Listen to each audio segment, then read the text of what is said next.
Picture this, a city full of ordinary people, everyone going about their day. No one knows that in just a few minutes, these streets will turn into a war zone. A heist, but not just any heist. This one was so different, so brutal, that it later became a film that turned into legend. But behind that legend lies a cold, merciless reality. A reality few have dared to face. I want to show you something. Not just a crime story, not just a movie. I want to take you to a place where art and crime become one. A place where a real heist brought a city to its knees, and then was reborn as a film that shook the world. But first, you need to be ready. Because once you step into the story, there's no way back. If you dare to keep going, hit subscribe.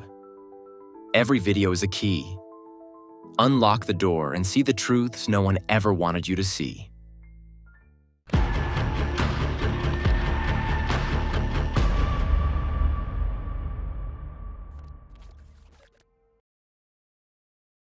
Imagine midday in the heart of the city. People moving about, everything ordinary. No one knows that a few minutes later, the streets will be turned into a battlefield. A crew made up of several men, each with a dark past and machine-like precision. These weren't ordinary criminals. They saw their lives like an engineering project. Precise, cold, emotionless. Their leader? Neil McCauley. A criminal so sharp that even cops admitted his genius. Law didn't exist for him, but he had a personal philosophy. Anything you can't let go of within 30 seconds isn't yours. A simple sentence, but behind it was a terrifying mindset. These men had learned that feeling, affection, attachment were all chains, and anyone who wanted to win had to be able to drop everything at any moment and disappear. The heist plan was flawless. A truck full of cash, exact timing, heavy weapons, coordination between members like a small army. But what always destroys big plans are the details. The details nobody notices until it's too late. That day, everything went according to plan. The truck stopped, the haul was secured. The men moved like shadows. But just at the moment they thought it was over, an innocent driver got in the way. The silent plan turned into a bloodbath. Bullets were unleashed. The street filled with screams. People fled in terror. This was no longer a robbery. It was a declaration of war. The police? They arrived quickly, but what they saw was unlike anything in their experience. This crew, without a hint of hesitation, fought in broad daylight, in front of everyone. No fear, no hiding, only fire and iron. And here was the climax. For several minutes, the city of Los Angeles became a real war zone. The sound of automatic gunfire echoed between buildings, cops and robbers facing off like opposing armies. The city stopped. Everything was wrecked, and the name of this heist was forever stamped into criminal history. But what few people know is that this robbery was not just a crime. It became the inspiration for one of the greatest films in cinema history.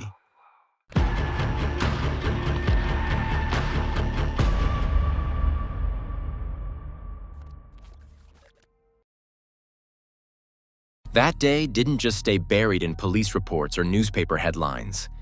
It etched itself into the mind of one man, Michael Mann, a director whose obsession with authenticity had no limits. He didn't want to make just another cops and robbers film. He wanted to expose the psychology of men living on the razor's edge, criminals and the detectives chasing them alike. Neil McCauley, the cold and ruthless strategist behind the real heist, became the model for a cinematic anti-hero. A man with discipline sharper than a blade, bound by rules harsher than prison walls. And on the other side, Mann found his mirror image, an obsessive, exhausted detective, just as relentless. Two men, enemies by circumstance, twins by destiny. That clash, that dark symmetry, became the backbone of Heat. Mann pored over case files, interviewed detectives, even walked the streets of Los Angeles with real officers. Because he wanted the city itself to breathe on screen. And when he placed Al Pacino and Robert De Niro face to face, two acting giants who had never before shared a scene, the film stopped being just a thriller. It became an event. But here's what most people don't realize. The film wasn't merely inspired by reality. It recreated it, scene by scene. That legendary downtown shootout? It wasn't Hollywood exaggeration. It was pulled straight from the streets, from the chaos, from the sound of gunfire echoing off concrete walls. Mann even drilled his actors with real tactical trainers so that every reload, every movement with a weapon, carried the same ruthless precision as the men who did it in real life. Heat blurred the line between reality and fiction so perfectly that audiences couldn't tell where the crime ended and the cinema began. It wasn't just a film inspired by a heist. It was the heist itself. Resurrected, immortalized, burned into the screen so it could never be forgotten.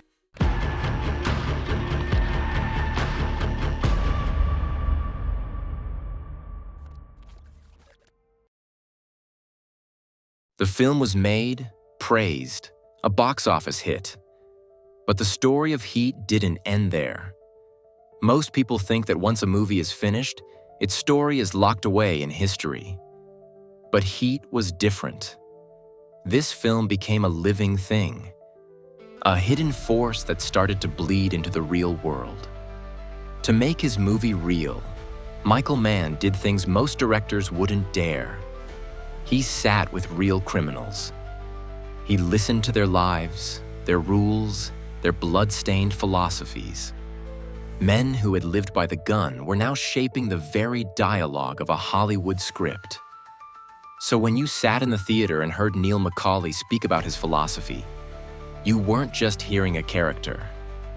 You were hearing the echo of a real criminal's mind. That brutal honesty gave the film its pulse. Even the actors were forced to dive into the underworld. De Niro spent hours shadowing both cops and ex-cons. Pacino sat with detectives who had given their lives to chasing men like McCauley.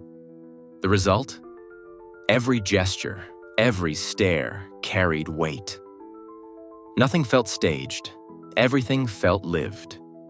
But that was just the beginning. After the film's release, something strange happened. The LAPD began showing Heat to its officers as tactical training.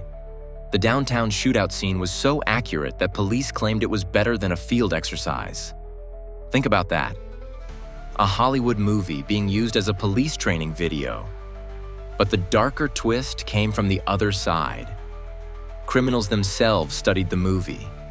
Some even admitted later they learned techniques from Heat. How to move, how to plan, how to fight back against the police. So the same film was teaching both sides, the law and the lawless. One movie, two enemies, reading from the same textbook.